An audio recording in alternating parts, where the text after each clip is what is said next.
নামাজের ফরজ 13টা। নামাজের ফরজ কয়টা? 13টি। 13টা ফরজ। যদি আমরা উস্তাদের কাছে নামাজ পড়া শিখতাম, নামাজের 13টা ফরজ জানতাম, হয়তো আমরা শিখছি দেখে দেখে। একজনের নামাজ পড়ছে আর পিছিয়ে পিছিয়ে আমরা দেখে শিখছি। নামাজের মধ্যে 14টা ওয়াজিব আছে। কয়টা ওয়াজিব? 14টা ওয়াজিব আছে।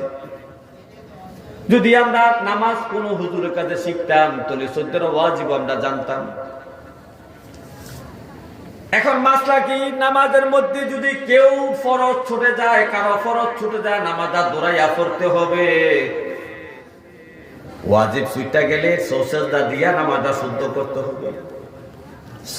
সুন্নত ছুটে গেলে সুজদা লাগবে না, দৌড়াইয়া পড়া লাগবে না।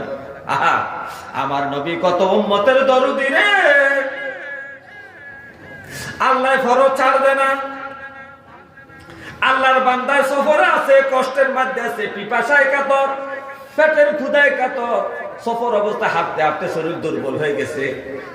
আল্লাহ ইচ্ছা করলে তো পুরা নামাজটাই মাফ করে দিতে পারতো। আল্লাহ কয় না, আমি ফরজ পুরাটা মাফ করব না। 4 রাকাতের মধ্যে 2 রাকাত মাফ করলাম। 2 রাকাত বান্দা তুই যেই অবস্থায় থাকস না, নামাজ 2 রাকাত ফরজ লাগবে। কসর নামাজ কি 4 রাকাতে 2 রাকাত। 4 রাকাতে 2 রাকাত। আমার আল্লাহ কিন্তু মাফ দেন নাই।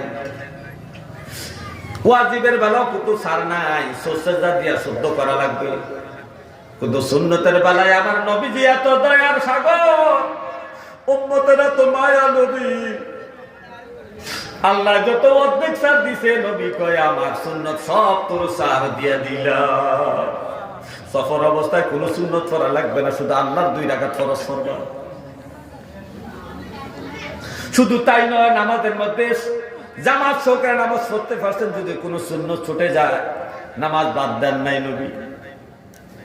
নবী উম্মতের এত দরদি, আমার উম্মত এত কষ্ট করে নামাজ পড়তেছে, একটা সুন্নতের জন্য নামাজটা আমি বাদ দিতে পারি না।